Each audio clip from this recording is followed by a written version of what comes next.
Lesson 9 involves using CSS3. So we've already covered basic CSS.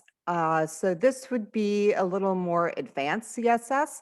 And we actually get into doing animation, transitions, and learn a little bit more about responsive CSS. So there are a little range of pages in your book that you're going to read, uh, but the lecture demo actually has quite a bit of additional information because a lot of CSS3 is new and it is evolving. There are always new new features being implemented. Basically, we go through a little background information on how CSS3 um, is categorized, different areas where you can apply the features to. And I do talk a little bit about prefixes to code.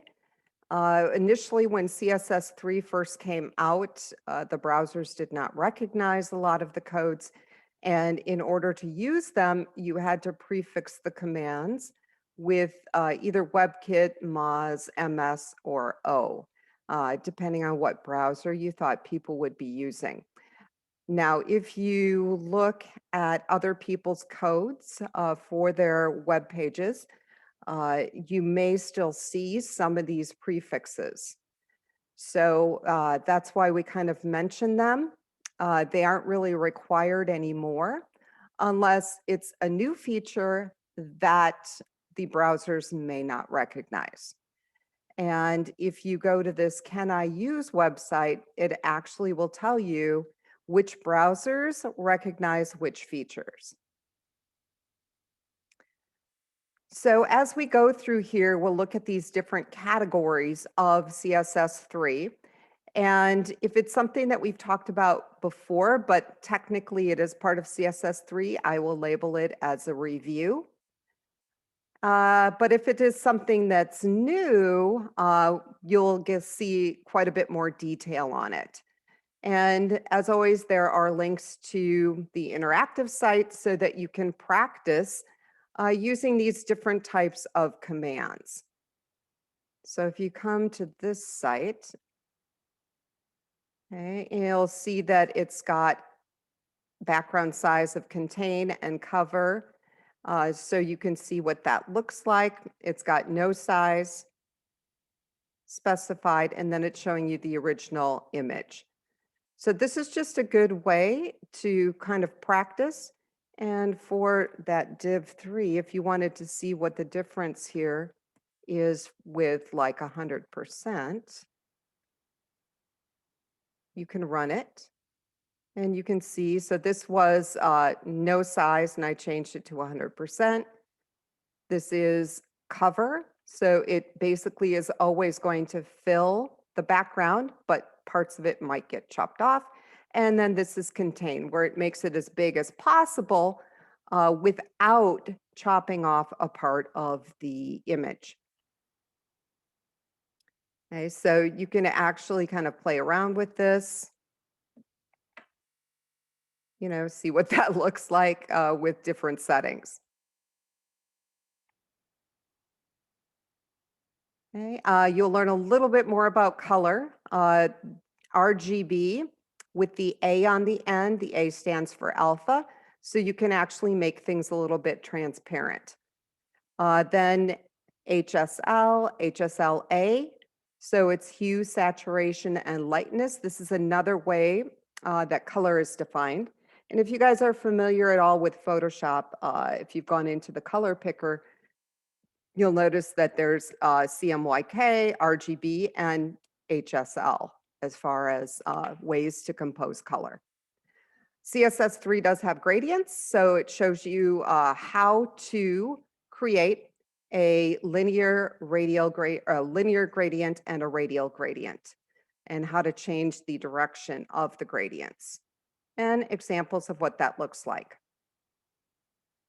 So as you go through here, you'll be learning new CSS3, and you'll also get the opportunity to review some of the CSS3 that we've already been using. Once you finish that, you're going to go through the textbook assignment, which gives you specific practice using CSS3. And there are files that you will be downloading to a folder that you're going to create called Lesson 9. And then you'll be opening the files and making some adjustments to them. And you'll see you're going to animate a ball. There's all sorts of kind of cool stuff that we're going to do in this lesson. I think you guys are really going to enjoy it. It's fun. So this is a fun one. And then with the lab assignment, you're going to take two of your existing web pages. You're going to take your Flexbox page and you're going to take the form from lesson 8. You're going to copy those into lesson 9, and then you're going to animate them. And so I've got an example of how I've animated the Flexbox. You can see I just made it rock. Now, if you guys want to do something a little different, that is perfectly okay. But you do need to make sure it is animated with keyframes. And then you're also going to animate your form. So you can see that the form is animated when it loads.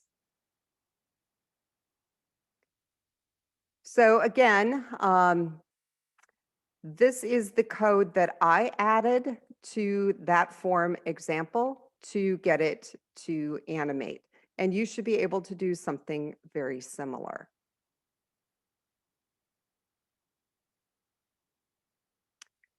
Part 2 involves creating a new page, or actually downloading this page.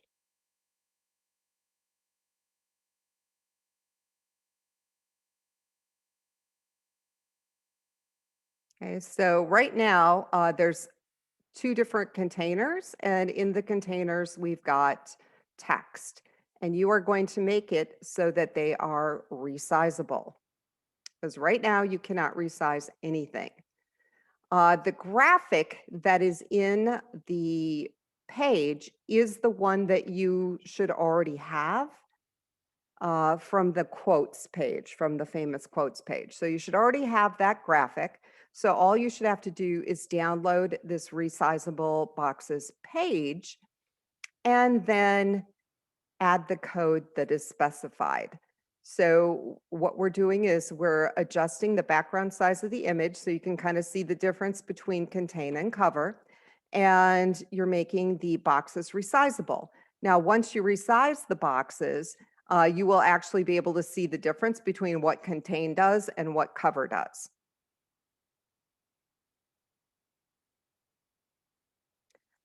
Part 3.